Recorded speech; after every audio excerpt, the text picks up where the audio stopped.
This spotlight on Chardonnay is a deep dive into Chardonnay, its characteristics, viticulture and vinification techniques used, as well as where it's grown in the world. The spotlight tightly follows the WSET Level 3 specification and pulls together information from across the entire textbook into one place. Before we jump into the spotlight, don't forget this podcast is only one tool available from 3050 to help you pass the Level 3 exam. We have some fantastic flashcards, including maps and questions that follow the textbook, exam questions, both multi-choice and short written answer, as well as multi-choice and short written answer questions that you can do at the end of each chapter. All are available to purchase internationally from our website, 3050.co.uk. That's ThirtyFifty, 3050.co.uk. Without further ado, let's get into the spotlight. There's a famous wine writer known as Jancis Robinson who describes Chardonnay as the tart of all grapes because it would lie down and do what it's told. In other words, it would grow almost anywhere. It can grow in cool climates, can grow in warm climates, and everything in between. And it's also quite amenable to the winemaker's influence. So in other words, if you're a winemaker and you want to have a big influence on a style of white wine, Chardonnay is the grape variety which will do your bidding. As a grape variety itself, though, Chardonnay is not an aromatic grape variety like Riesling or Sauvignon Blanc. It's an early budding variety, so it can suffer spring frosts. And in cool climates where these spring frosts can be a problem, it's quite often going to produce green fruits, maybe some citrus fruits as well. You might even get a bit of minerality or wet stones sometimes in your Chardonnays if it comes from a coolish climate. When it gets a little bit warmer into the more moderate climates, it's more likely to produce peach and melon aromas. And when you finally get into those warmer climate regions, you're going to get more like tropical fruit flavours, banana, pineapple. And it's pretty easy to ripen even in warm climates. But the thing about warm climates is, as you come up to harvest, one of the problems with Chardonnay is the acidity levels can fall away quite quickly. So holding on to the acidity becomes quite an important factor in these warmer climates. In cool climates, the acidity levels are typically really, really high. In fact, it's actually managing the acidity down can be a bit of a problem in a cooler climate. As a result, you're going to see a lot of things like malolactic fermentation, or sometimes people call it conversion, malolactic conversion, malolactic fermentation. You're going to see this being used in a lot of cool climates. Things like Chablis and a big part of Burgundy all will see malolactic fermentation or malolactic conversion. And that means you see a lot of those buttery, yogurt-like flavours. Particularly if you try some of the cheaper Chablis, they often have this sort of yogurty type flavour in them. But the best wines, the best Chardonnays that can be produced will age, and they quite often develop these nutty, mushroomy-like flavours. I mentioned a couple of Burgundy regions, but it's grown all over the world. It will grow everywhere. You'll see it in California, you'll see it in Australia, New Zealand, and Chile. And go back to that statement at the beginning, Chardonnay, the tart of all grapes, it will lie down and do what it's told. It'll grow everywhere, and it's quite amenable to the winemaker's influence. And next up, we're going to look at sort of some of the winemaking influence that you might see with a typical Chardonnay. And the key thing with all this is the sort of style of wine that the producer wants to make. Chardonnay is not an aromatic grape variety like Riesling or Sauvignon Blanc. So winemakers have a lot of choices when they're going to make the wine. If you're making a fruitier style of wine, you might simply crush the grapes, maybe give it a little bit of skin contact, and off you go and start fermenting your juice. Some producers might try and make a more premium style of wine, in which case they might use whole bunches in the press. But if you're trying to make an age-worthy Chardonnay, quite often you want to give it a little bit of oxidation before the alcoholic fermentation. What tends to happen is if you give a wine a little bit of oxidation before fermentation, you're going to lose some of the delicate fruity aromas, but the wines tend to become more stable to oxygen later on in their wine life, and so they'll age more gracefully. So if you're making a premium Chardonnay, you tend to make it in the winery. I know everybody says my wines are made in the vineyard, but Chardonnay is a grape variety where you get in there and you fiddle with it in the winery quite a bit. And if you're making a premium wine, you fiddle with it a lot. So what's the sort of thing you might do with the premium wine? Well, you might crush your grapes with or without skin contact, but whatever it is, you land up with your grape juice and there'll be some stuff floating in it. Normally, if you're a high volume winery, you might filter it out, that sort of mass, really quickly using something like a centrifugal filter. But if you're making a premium Chardonnay, you might let, say, the grapes and the pips that are in the juice just gently filter down and form a sediment at the bottom, a sedimentation. Now, premium producers may not remove all of this sort of solid matter. Some producers like to leave a little bit of solid matter in the grape juice because they think it builds complexity. And complexity, this word complexity, is a word that a lot of premium producers like to talk about. They're building complexity in the wine. The problem with building complexity in the wine is you lose varietal characteristics. So you land up with these wines that are very complex, but it's hard to see the fruit. Whereas if you keep it nice and simple, the fruit's a bit easier to see. So we talked about sedimentation. You might leave some solid matter in the grape juice to hopefully help build that complexity. When you go to do your fermentation, if you're trying to make a simple wine, you might do it in stainless steel or concrete, but barrel fermentations are quite a popular option for premium producers. And again, the thing about barrels are you put your grape juice into a barrel, it's going to pick up oxygen, it's going to lose some of that delicate fruity aroma. So barrel fermentations tend to make wines that will age quite well. When you do a barrel fermentation, you'll land up with toastier, rounder wines with a bit more texture to it. Now, the yeast you use can also make a huge difference. Some producers will use wild fermentation, so they'll use whatever yeast is lying around on the skins at the time. However, a lot of producers will choose an inoculated yeast. So they'll purchase a bag of yeast and they'll add that to the grape juice, and that yeast will dominate the fermentation. So there's two things you need to consider here. Wild yeast will tend to be a lot of different yeasts, creating complexity, but with sometimes random results. And inoculated yeast will tend to create a more uniform style of wine. The other variable you have with fermentation is temperature. The higher the fermentation temperature, the more you're going to encourage complex aromas, but you're going to lose some of the varietal characteristics. Trying to make an easier drinking style of wine or a fruitier style of wine, you'll ferment at a lower fermentation temperature. Now, as I said, a lot of premium producers like to do barrel fermentations. The thing about barrel fermentations is you don't have control over the temperature you might in a stainless steel tank. And as a result, barrel fermentations tend to be at the warmer end of the scale, again, creating these more complex styles of wines. After barrel fermentation, particularly in the cooler regions, malolactic fermentation is very, very common. Now, I'm going to use the word malolactic fermentation. Some people use the word malolactic conversion because technically it's not a fermentation. It's a sort of a bacterial process. But whatever you call it, the upshot is the malolactic bacteria gets in there and converts the sharp green apple malo acid, so malo acid tends to be quite a sharp acid, into a softer, creamier lactic acid. Malolactic conversion, if you want to call it that. So you're converting from a sharper acid to a softer, creamier acid. So your texture changes. You get less piercingness in the wine and more texture, but you also build flavours. Depending on the malolactic bacteria you use, you might get more buttery flavours in your wine than other malolactic bacteria. Malolactic bacteria is a bit like yeast. You can choose your yeast strain or just use whatever's lying around in the winery. Either way, buttery flavours, yogurt flavours, dairy type of flavours are a very common result of malolactic fermentation, particularly for Chardonnays. It's weird. Most red wines undergo malolactic fermentation, but we never use descriptions like butter or dairy for them, whereas for Chardonnays, that's a very common descriptor. Now, warmer climates are less likely to undergo malolactic fermentation because, as we said earlier, one of the problems with Chardonnay is the acidity drops as you get closer and closer to harvest if you're in a warm climate. So holding on to your acidity as much as you can in a warm climate is key.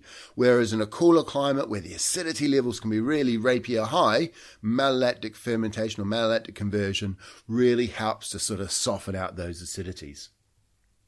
Again, you will lose fruitiness and varietal character in the wine if you undergo malolactic, but on the positive side, you're building complexity, you're building texture in the wine, which can be more useful in the cooler climates. Malolactic fermentation, which naturally occurs on all wines after fermentation unless you explicitly stop it. And the way you can explicitly stop it is usually by adding a big liberal dose of sulfur dioxide into your wine, and that will stop malolactic fermentation. You can chill the wine down and that'll delay it, but ultimately when the wine warms up, it'll come back and do the malolactic fermentation. So you finish fermentation. Malolactic fermentation may or may not occur straight away depending on how much sulfur dioxide is in the wine.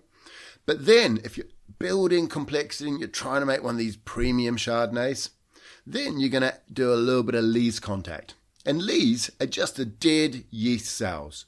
So after primary alcoholic fermentation, the gross lees, which has got any skins or those solid matter that you might have left in the tank, that'll sediment out. You'll rack the wine off that into a clean tank, and then the fine lees, which are the dead yeast cells from the fermentation, the fine lees will come out of the wine. And often you'll leave the wine on contact with the fine lees. Lees aging will do two things. The main one we're looking for usually with Chardonnays is just to build texture, just build roundness and fatness in the mouth. You can, if you give it a really long time on that, build sort of yeasty, bready notes like atolic flavours that you might get with, say, champagne or traditional method sparkling wines. All those flavours come from autolysis. So lees contact may develop some of these yeasty, bready, biscuity aromas, but quite often winemakers will only leave it in contact for a short period of time to build up textural feeling. You will see some people with Chardonnay stirring the lees around to sort of encourage that textural pickup in the wines. And the French have a particular name for stirring the lees. They call it batonnage.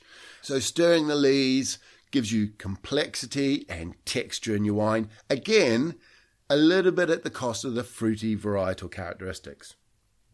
The last step is, if you're going to make a big complex Chardonnay, is to maybe do some barrel aging. Now, it might be that you've done barrel fermentation, you're just leaving the wines in the barrel. Probably not. You'll rack it off to get all the gross lees or the skins off, put it into a nice clean barrel, or maybe back to your original barrel. Now, barrel maturation is a big decision. Barrels are costly, and you may choose to use new barrels for all of the wine, new barrels for some of the wines, and older barrels for others. You might use new barrels for some of the wines and no barrels for other wines.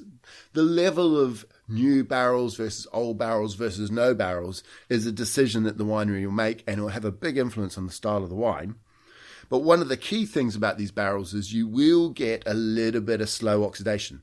Barrels do two things. They impart flavour into the wine if they're new or newish, and even old barrels or new barrels will give a little bit of slow oxidation. Again, hopefully increasing the complexity of the wine. So what I've tried to do is give you the main steps. Now let's just go through quickly the steps you do if you're making a premium Chardonnay with lots and lots of winemaker influence. And a premium Chardonnay where you're going to maximize complexity, but that tends to, as I said, minimize varietal characteristics. So premium Chardonnay, you might crush the fruit and press it. You might do some sedimentation, but you're likely to leave a little bit of solid matter in there to build complexity. You'll probably do a warm barrel fermentation, or at least a warm fermentation to build complexity. You'll lose some fruity aromas, but that's fine. If you're in a cooler end of the climate range, cool to moderate, then you're probably going to do malolactic fermentation as well, again to build complexity, take the edge off the acidity. You'll probably do some lees aging as well to, again, texture, maybe some complexity. And then you may then do some barrel aging in new barrels or old barrels, depending on what you're trying to achieve. The wines will typically not be blended with other grape varieties. That said, it is likely you may blend with other portions of that grape variety that have undergone different winemaking techniques. So, for example, If you're worried that your acidity is a little bit high but not too high, you might do what's called a partial malolactic, where you'll get a barrel, you'll let it undergo malolactic, and then you'll stop malolactic in this barrel, and then you blend the two barrels together, and you'll get a mixture of malolactic fermentation. You might use different yeast strains for some fermentations. You might use different barrels for different barrel fermentations or different maturations. The key thing is we're building complexity, but usually as you build complexity, the downside is you lose fruit. I'll give you an example. I was running an exam this weekend, a WSET Level 3 exam, and one of the wines we gave people was a Chardonnay Montrachet as an exam wine. And this wine had loads of toasty, savoury notes, hazelnut. It had a bit of age on it, so it's some honey notes and lots of nutty savouriness to it. Finding the fruit in that wine is really hard. In the end, I decided it was a little bit stone fruit, peach, nectarine type fruit flavours. But getting to the fruit is a tricky thing when you've done so much work in the winery and you're losing those fruit flavours earlier on. Now, Chardonnay can make really fruity wines. They're not aromatic, as I said. It's never going to be in your face, bush, like a Sauvignon Blanc or a Riesling. But you will get some Chardonnays with quite a lot of nice fruit in there. And here, what you'll do is you'll tend to follow anaerobic winemaking. You'll keep the wine away from oxygen as much as possible. You'll ferment it in stainless steel or maybe in epoxy resin tanks. But you're going to try and ferment it at a cooler temperature to maintain and hold on to those fruity aromas. You may do malolactic, but if you can, you'll try and avoid it. You won't do any lees aging and you won't do any barrel work as well, and you'll end up with a nice, clean, fruity style of wine. So let's talk about some of the Chardonnays from around the world. And we're going to start off with Burgundy, and we'll start off with Chablis, because Chablis is one of these premium wines that is made in an almost anaerobic, fruity style of wine. They'll press the juice. All but the premium end of Chablis will be done in stainless steel, temperature-controlled stainless steel, where they'll ferment it at a nice cool temperature. The wines in Chablis tend to have insanely high levels of acidity, so pretty much all Chablis will undergo malolactic fermentation, and then tend to stick it in a bottle and flog it. As you move a bit further south from Chablis into the main part of Burgundy, and the main expensive end of Burgundy is a region known as the Côte d'Or, which is a big eastern slope on the side of the Central Massif. It's considered one of the sort of top Pinot Noir and Chardonnay regions in the world. And the Côte d'Or is divided up into two parts. There's Côte de Nuits and Côte de Beaune. Now, Côte de Nuits is really famous for its reds. Most of the Grand Cru Pinot Noirs come from Côte de Nuits, and Côte de Beaune, most of the Grand Cru white wines or Chardonnays come from Côte de Beaune. There are other regions. There's Haute Côte de Nuits and Haute Côte de Beaune. These are the sort of high levels above the main hillside in Côte d'Or. The climate there is a little bit cooler, so Chardonnay tends to dominate those regions as well, because Chardonnay doesn't need to be as ripe as, say, Pinot Noir to make good quality wines. Now, the thing about the Chardonnays from Côte d'Or is that there is loads of complexity in these wines, and they use all the tricks. They're trying to make these premium wines, so malolactic, barrel fermentation, lees, barrel aging. These wines are really, really mucked around in the winery quite a bit to build that complexity, but as I said, it can be quite hard to get into the fruitiness. The wines do tend to age, the Chardonnays, and they'll develop nutty, mushroomy-like characteristics. There is a known problem in Burgundy called premature oxidation, and that's where the wines will suddenly start to oxidize. And no one seems to know exactly why they're doing this. Lots of people have talked about it, but it's been a known thing for 10, 15 years now. For some reason, these wines just started oxidizing, whereas in the past they used to age gracefully forever. You're now seeing some wines from some producers doing this, and no one can work out why these wines are prematurely oxidizing. So in Côte de Beaune, the sort of the famous villages or communes that you may have heard about are things like Meursault, Cluny-Montrachet, and Chassenay-Montrachet. In fact, Montrachet is the name of a Grand Cru vineyard, and both the villages of Cluny and Chassenay stuck the name Montrachet on the end of their name of their village to give it more gravitas, to try and convince people that these wines were much better because they've got the word Montrachet on the end.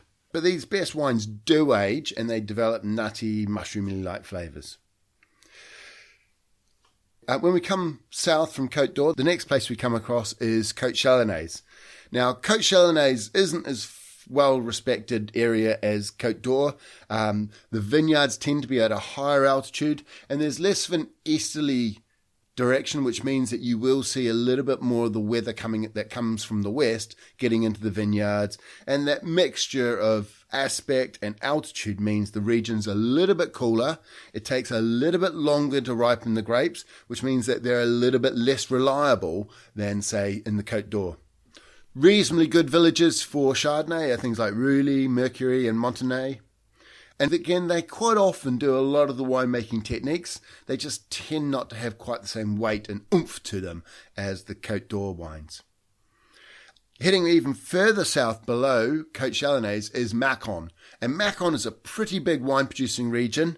The wines tend to be more apple, citrus, certainly with a little bit of malolactic fermentation, and they tend to be a lot lighter and for early drinking. Mâcon is not as prestigious as, say, Côte d'Or, but there are some nice wines being produced there. If it just says Mâcon on the label, that's fine. That's normally a 100% Chardonnay.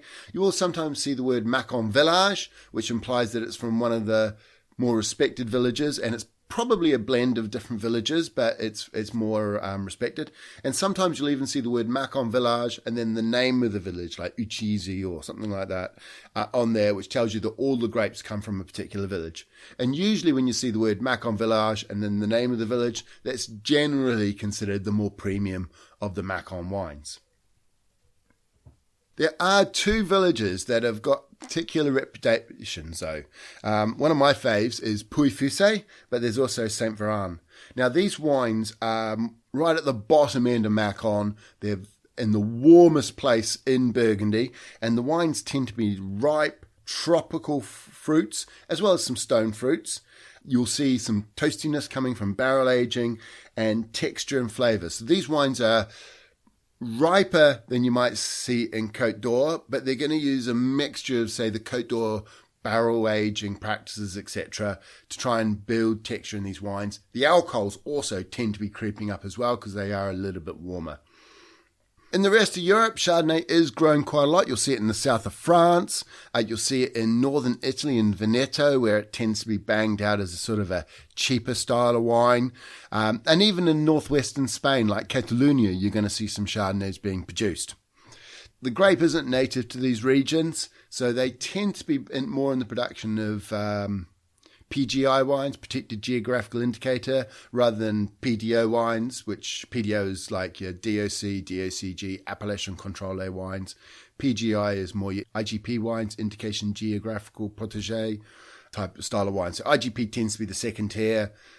PDOs tend to be the top tier. So these wines from other regions don't always make it into the top tier of the wines. Moving on to the New World. The USA is a huge producer of Chardonnay. Chardonnay is the most planted white grape in California, and California by far is the biggest producer in the USA. So Chardonnay is a massively important grape variety in the US. And one of the things when you're thinking about Chardonnay in the US is you want to think about the climate that it's grown in. And the easiest way to think about the climate that it's grown in is to try and think about the red grapes that are also grown in that climate. If you're growing Pinot Noir in the climate, then you're going to be into the cool end of the spectrum, stone fruit style of wines. If you're growing Cabernet Sauvignon in that region, then you're more likely to be in the more tropical fruits. What does that mean? Well, if you're growing Pinot Noir and Chardonnay, very common to see barrel fermentation or at least barrel aging wines. But if you're seeing Pinot Noir, you're likely to see some form of malolactic fermentation, so these buttery notes coming into the wine. Whereas if you're growing it with Cabernet Sauvignon, then you're really wanting to hold on to the acidity, so it's less likely to have malolactic. So how do you know, looking at a region, whether it's going to be the cooler style with Pinot Noir rather than the warmer style with Cabernet Sauvignon? And in the California, it's all about how close you are to the ocean. There's a cooling California current that runs down the side, which means if you're near the coast, then you're going to be noticeably cooler. There's also some fog that comes as a result of this cooling current and warmer land, and that fog gets dragged into the more coastal areas that it can reach. One area that doesn't see a lot of coolness is Central Valley. And Central Valley is this huge inland area. If you're sort of heading in from San Diego, you go past Napa and you just keep on going into the Sacramento Valley, and that's we call Central Valley. And this is a massive area for bulk wine production. There is some premiums in Fendels and Lodi, but usually you think of Central Valley as sort of the $2 chuck. This is where you get your cheap stuff from. It keeps you pretty happy. And these are high volume, cheap Chardonnays. The acidity tends to be quite low to medium acidity levels. You might see some toasty oak in there, but that's probably coming from staves or chips in the wines rather than sort of barrels being involved. And there's a large amount of cheap Chardonnay made in Central Valley. If we look at some of the more premium areas, and we'll start off with Napa Valley, right by the coast, San Pablo Bay, is an area known as Los Caneros. And Los Caneros is cool by the ocean. It's got a lot of fog, and they grow Pinot Noir there as well, which means it tells you it's one of the cooler areas. So you're looking at stone fruits, probably some malolactic, probably some sort of oak work as well. As you move up Napa Valley, it gets increasingly warmer. You get further away from the cooling San Pablo Bay, and the fog doesn't always make it as far up the valley. And as you move up the valley, and we'll go from sort of Los Caneros, the next big wine region up there is Stag's Leap, Oakville, Rutherford. And as you're going Stag's Leap, Oakville, Rutherford, it's getting warmer and warmer and warmer. Most of these wines are into sort of the riper, more tropical flavoured versions of Chardonnay. Less likely to see as much malolactic, but you're still likely to see quite a lot of nice toasty oak in there. If you pop next door over the hills into Sonoma, the cooler areas are things like Russian River. Russian River is known for its Pinot Noir. So again, it's into the stone fruits, maybe some malolactic. As you head further south, you're going to get into things like Santa Cruz Mountains. Again, it grows Pinot Noir. Monterey AVA by the coast.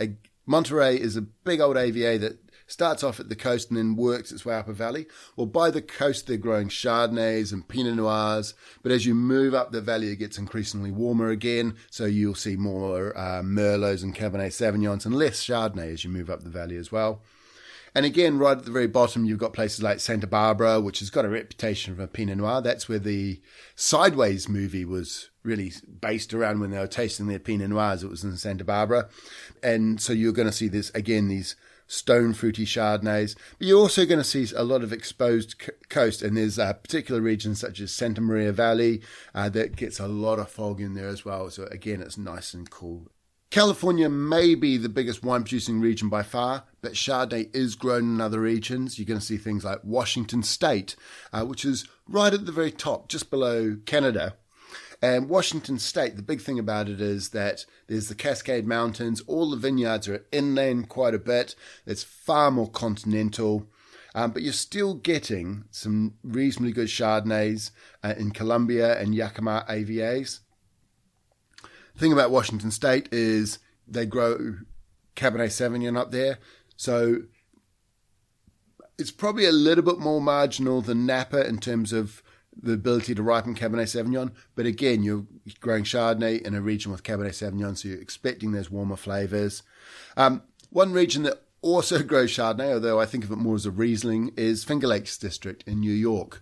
So New York State has this Finger Lakes District, which is those big, deep glacial lakes that sort of look like someone's fingers, nice, long, skinny fingers. Finger Lakes, I always think of as a Riesling-dominated area, but there is some nice Chardonnays there as well. Again, coolish, so you're going to be down the cooler end of the spectrum.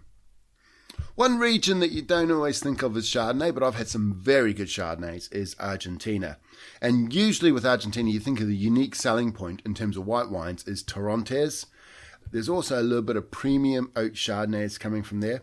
Places like Mendoza and San Juan are known for producing Chardonnays. South Africa, again, it makes some pretty high quality Chardonnays. A lot of them benefit from barrel fermentation, lees, stirring. You don't normally expect malolactic fermentation from Chardonnays from South Africa, and that's because South Africa is getting close to that 30 degrees latitude, can be quite warm there, so you're less likely to want to take the edge off the acidity. In fact, holding on to the acidity becomes the main problem for it. There's some pretty good regions that produce nice ripe Chardonnays. Stellenbosch, but further inland you've got Paarl, you've got the Breed River Valley, and in particular Robertson. There's another sub-region in the Breed River Valley known as Worcester. It's noticeably warmer in the Worcester, and I wouldn't necessarily consider that a region for premium Chardonnays. If you're by the coast, you might get some cooling influences. The two big ones are the Benguela Current, which runs up the side of South Africa, and that can give a nice cooling influence. And then you've got the Cape Doctor as well, which tends to blow in that cooling wind. And places like Stellenbosch get the Cape Doctor, whereas Paarl tends not to. I think some of the fresher styles of Chardonnays from South Africa tend to come from the Cape South Coast. Here you've got that Benguela. Usually you've got a little bit of Cape Doctor coming in there. And you're seeing places like Walker Bay. Now, Walker Bay has a reputation for producing Pinot Noirs. It also has a reputation for producing Chardonnays. There's a ward there known as Hemelinard. Again, it's known for some Chardonnays. If you move a little bit from Walker Bay towards Cape Town, there's a region known as Elgin. Again, it has the same influences as Cape Doctor and the Benguela, but now you've got also some altitude that helps keep it, and along with Pinot Noir, you've got some Chardonnay there growing as well. Australia is a big producer of Chardonnay. In fact, it's the most planted white grape variety in Australia, and it's produces all sorts of stuff. It makes cheap regional blends. You'll see wines called Southeastern Australia, which is a huge blend, usually from the inland irrigated parts of Australia. The wines aren't particularly premium. They're quite nice to drink, and you can often see some unoaked Chardonnays from there that are nice fruity styles of the wines. And regional blends can be very common with these sort of more cheaper Chardonnays. Good quality Chardonnays in Australia tend to come more from moderate climates, and here they get stuck into all the sort of winemaking techniques, lees, malolactic, barrel maturation, and trying to build complexity, again at the cost of fruit. So the nice thing about Australia is they've got these really cheaper Chardonnays which are quite fruit forward, quite enjoyable, but you can get these premium Chardonnays as well. And places such as Adelaide Hills in South Australia, where the minimum altitude is usually about 400 metres. They grow a little bit of Pinot Noir, so you can imagine some nice stone fruity styles of Chardonnay in there with lots of these winemaking techniques. In Victoria, you've got a number of regions producing premium Chardonnays. You've got Geelong and Mornington Peninsula. Both of these regions have sort of got Pacific Ocean on one side and then Port Phillip on the other side. Again, it's surrounded by cool waters, keeping the region reasonably cool. Both of these regions are known for producing reasonably good Pinot Noirs. So again, a little bit of moderate climate Chardonnay. The wines tend to be quite high in acidity, so you're expecting malolactic flavours coming through, citrus, pears and apples. Yarra Valley has got some coolness from being close to the oceans at one end, but at the other end you start climbing into the Great Dividing Range, so they've got a little bit of altitude there as well. So lots of different areas in Yarra Valley that can be cooled by the oceans, cooled by altitude, or warm because it's not influenced by both. So lots of variety there in Yarra Valley. Probably the weirdest one is Heathcote. Heathcote is in Victoria, but it's on the other side of the Great Dividing Range, which means it's completely isolated from the cooling oceans. And here, Heathcote is one of these wine regions climbing up into the Great Dividing Range on the other side from the sort of desert side of Australia, using that altitude to try and get some coolness and freshness into the wines. Margaret River, warm maritime climate. They do grow a little bit of Bordeaux blends there. So normally I would expect the wines to be a little bit riper, but they do still tend to be more in that stone fruit, high acidity. There must be something to do with diurnals or where they're growing them that just helps keep it a little bit cooler than maybe some of the other regions that grow Cab Sav. Either way, range of different styles, barrel aging, malolactic, not uncommon. One region that you don't think of as Chardonnay is Hunter Valley, but it's widely planted in Hunter Valley. Again, you're going to see examples that are oaked and unoaked. To be honest, most of the time when I think of white wines in Hunter Valley, I'm thinking of these Semillons, the very neutral Semillons when they're younger, and then they develop these sort of nutty, lanolin type characteristics as they age. But Chardonnay is planted in Hunter Valley. The final Australian region we just want to touch on is Tasmania. Now, Tasmania grows a little bit of Chardonnay. I mainly think of Tasmania as a fizzy wine region. In New Zealand, and Marlborough definitely does grow some Chardonnays, but probably the best wine region in New Zealand is Gisborne. And in Gisborne, Chardonnay makes up over half of all plantings, red or white, so it's definitely the dominant grape in Gisborne. And it produces wines with concentrated citrus aromas, maybe some tropical flavours, hints of toast, and spice from French oak barrels. In New Zealand, they're quite happy to do a lot of different winemaking techniques to build complexity in their Chardonnays. And a lot of people, buy a lot of New Zealand Sauvignon Blanc because it's a great wine. It's aromatic. It's a benchmark style. It's set the world on fire 20 years ago. But a lot of winos would consider Chardonnay to be New Zealand's best made white grape variety. The only problem is there's such a demand for Sauvignon Blanc, people don't really think of New Zealand Chardonnays as being top end. But the climate being cool to moderate, you get fresh flavours, and even when you're building all that complexity in the wine through these winemaking processes, you still often hold on to a reasonable amount of fruit. I always find it very difficult to spot the fruit in Burgundy, but even in a New Zealand Chardonnay with lots of complexity, you can still see that fruit in there. The fruit still sings through, so to speak.